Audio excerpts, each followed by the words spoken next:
Hello there. My name is Yomi Sakuraba. I go by Yomi, and today I have a Honkai Star Rail video for you guys. So we are tackling patch 3.3's Apocalyptic Shadow cutting Mistral, and we are showcasing Anaxa and Mydei again. I didn't really like the buffs for this Apoc Shadow, and I didn't really know what to run with it. I did kind of test a couple of different comps, but I just decided to go with the tried and true. So we're going to go ahead and get started with that. Just a quick rundown, I'm going through the buffs off the top of my head. So we are starting with the second buff, with the second side. I generally struggled a lot more with the Kafka side than with the Cocolia side, so I will be starting with that side. I'll also be doing a small rundown of the buffs for that side. So we had physical damage up plus HP recovery. I didn't really have that many physical units that could take advantage of this buff. I don't have Yan Li. I do have Boot Hill, and there was potential for him to be used here, but during my testing, I realized that he just wasn't going to get me the score that I wanted. So, besides that buff, we have a follow-up attack buff, and sadly, I skipped Fei Xiao once, and my life is now in ruins. I don't have many follow-up units in my account to begin with, so definitely not going to go with that one. And last but not least, we have break damage taken, basically an amp. I did try testing with both Boot Hill and Firefly. I do not have Rappa, but the Boot Hill and Firefly attempts realistically did not net me a score high enough for me to be satisfied with. I'm not even satisfied with my Mydei score, but I kind of just have to embrace it. I did try to min-max it a little bit, but not too much. My attention right now has been on other gacha games, but realistically, Boot Hill and Firefly just didn't do it for me. They never scored higher than Mydei. So maybe if I had Linksha or Rappa, I would decide to use this buff, but because I don't, I decided to go with the physical damage amplifier buff, just as filler. I really didn't use it, but the boon to that is I did get a lot of HP recovery, and Mydei loves that. So Mydei's my GOAT, he's my king. Memes aside, I obviously don't want to be forcing using him every chance I get, but I do enjoy using him. And with that being said, I didn't really have anybody to fully take advantage of any of the buffs on this side, so I thought I'd give it a try with the HP recovery buff. The Stellar Aegis buff on Kafka meant that you really had to kill the enemies with her, before her, sorry. If you didn't kill those enemies, she would get a lot of damage resistance, and that just wasn't going to be good for me. So I decided to bring an AoE unit. I did compare Mydei with Firefly, but again, the performance just wasn't there. So I decided to run Ruan Mei with Mydei. I tend to run her a lot with him just because it helps a lot with the damage amp, the all-res pen, all that good stuff. I did secure her light cone as well, with the new store being added for the anniversary. I did test a couple of supports, but the main comp generally consisted of Ruan Mei, Sunday, and Mydei. And for the last slot, I really didn't know who to add. I tried Zhao Shou. He didn't really help a lot. His defense shred was really good. The ult damage up was also really good, the buff. But realistically, it just wasn't enough for me. It wasn't meeting my score, and generally I was having to tank a lot of hits because I couldn't kill things fast enough. We decided to try Fugue, and the comp kind of turn into a break Mydei comp. Fugue brings a lot of value in terms of the additional toughness break that she brings on Kafka. You can start breaking her toughness even before you kill the ads and basically implant her weaknesses back on her. So that was one of the pluses. She also gave us a faster kill time than Zhao, which was really funny.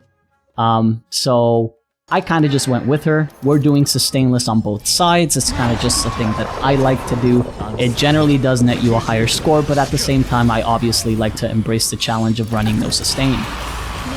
So for starters here, we're going to go ahead and obviously use the Fugue skill. We are looking at breaking the right side ad. Now we're looking at the right ad because realistically for my testing, it generally seemed a bit tougher to kill. And it seemed to be a bigger issue. So we're gonna go ahead and try to kill the ad here. The way we're hitting the targets is very deliberate. Because of Fugue's active skill, we can start breaking toughness on ads whose element we don't have at the moment. So everything that I'm clicking here is deliberate. Even down to the T, the follow-up here from Mydei is expected because of the taunts that we're using. I decide to eat this AoE just because I think I can afford to, realistically, and for my testing, it seemed to work out the best for me. So basically, we're kind of chunking down the ads while chunking down Kafka's toughness bar, and Mydei basically ends up picking up both of them in a single hit. Pretty nice and clean. And now our sole focus is to break Kafka here and just kill her as quick as possible. Basically, for the next wave, we're gonna try to do exactly the same thing. The enemy that has the built-in imaginary weakness is generally gonna be the weaker enemy, so we're gonna be focusing on the right side ad. And for my Mydei strat, that's basically all I had to do. Nothing too crazy, nothing too insane. I think I could have min-maxed it a little bit more, but realistically, I would have had to make a couple of changes here and there that I don't know if I was quite ready for. Killing Kafka's first sight at 1797 is not horrible, but obviously it's not as optimal as I would want it to be. I did keep in mind that my skill usages for this fight were going to have to be a little bit more precise because I'm relying on the healing from the Apoc Shadow buff to basically not die as I'm running no sustain here. I'm also banking on Mydei getting energy fast enough to start ulting. That way no other member of my party gets targeted, and it's deliberate that Mydei is completely on the last slot on my team, looking at the right side. That is because if he was in the middle of two targets, I was generally not going to be able to provide enough healing for them to stay alive. Sunday spamming his skill at every possible chance he gets, so he has the highest odds of survival, basically. But just like I talked about, we killed the left side ad relatively quickly, and now Mydei is just going to focus on killing the right ad, and obviously focusing Kafka. That way her toughness gauge can get chunked, and then after killing the right side ad, a hit or two tops, and she's going to go down. This comp was really fun to play, unironically, and a lot of the people I talk with were like, really? You built Break Mydei? No, I didn't build Break Mydei. He doesn't have break effects stacked on his relics. He scales the best with HP, and I even had to give up some crit relics just because stacking the HP with this much healing for free made it so much easier to play him. But no, I didn't stack any break effect. You guys will see the relics towards the end of the video, but I just played good old Mydei, slapped on a bunch of HP, a lot of crit damage, and that was basically it. That was the whole run for that side. I don't want to say quick and easy, but I'm satisfied with the score. It could have been better. I'll work on it next time. Alright, so just a quick breakdown as Anaxa side starts. The buffs for the first half were really, again, not in my favor. Memo Sprite buff, but I have no Memo Sprite units, no Castle, no Aglaya, no Hyacine. Dots?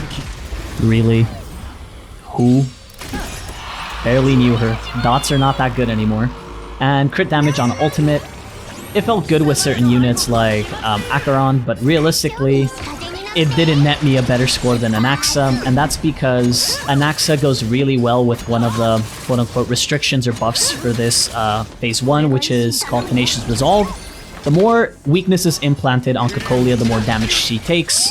I'm not sure if they apply to Anaxa, but because it read that way, I just decided to go for him. I know I'm gonna get asked why Sparkle. One, Sunday was with Mydei, and they make a very good duo together. Two, I decided to run Anaxa with attack shoes. I wanted to go for like a faster kill time. I ran multiple relic sets. I tried the Quantum set. I tried the Scholar set. I tried different variations of relics that I had. And the thing that consistently netted me the best score was the Pioneer of Dead Water set. I believe that's what it's called. And unironically attack shoes. I don't have very good attack shoes for Quantum or for the Scholar set, so I just decided to go with the Pioneer set. That's why we're running Sparkle. She's hyper speed and Anaxa is negative speed. That being said, I thought the Quantum set was going to be fairly good here, but because Cocolia moves her weaknesses around to the ads, she doesn't have Quantum weakness up enough for me to justify using the Quantum set. So we just decided to go with Pioneer. I really like this comp a lot. Tribi, obviously, very good complement to Anaxa. And I like Sparkle a lot too. Unironically, I've had more success with Sparkle, unless I'm specifically doing Memory of Chaos and aiming for low cycling. Sparkle tends to do better for me in a vacuum versus Sunday. Last point, I might be rerunning this Apoc Shadow once Cipher drops. She's one of the most anticipated units for me. As a Sustainless fan, having the weaken debuff on targets is going to be insane. And obviously, her just being a better defense shred unit, kind of like Pella, has me very, very excited. I use Pella to this day with both Anaxa and Mydei, so I'm greatly looking forward to that. But basically, one of the things here is very deliberate. If you guys paid attention, using the Sparkle ult there that I held from the weakness break, that was simply so we could get the ads broken, and in turn just nuke them down fairly fast. But yeah, besides that, Anaxa is just going to clean it up here. Honestly, one of my favorite units. He was downplayed a lot. He's talked about as being weak, but personally, I completely love playing him. I think he is insane. And yeah, that's basically about it. Once this run ends, I'll go ahead and showcase the builds, but with that, I'm going to go ahead and leave you guys here so you guys can enjoy the rest of the run and the build showcase. If there's any content any of you guys would like to see, please let me know in the comments. I would appreciate some feedback as well. This is generally my first video commentary sessions, and any feedback would be greatly, greatly appreciated. But yeah, with that, I'm gonna go ahead and head out. Anybody who showed up, I really do appreciate it. If you guys could please like and subscribe if you enjoy the content, I'll try to pump out some more. But yeah, hope you guys enjoyed the video, enjoy the build showcase. Peace.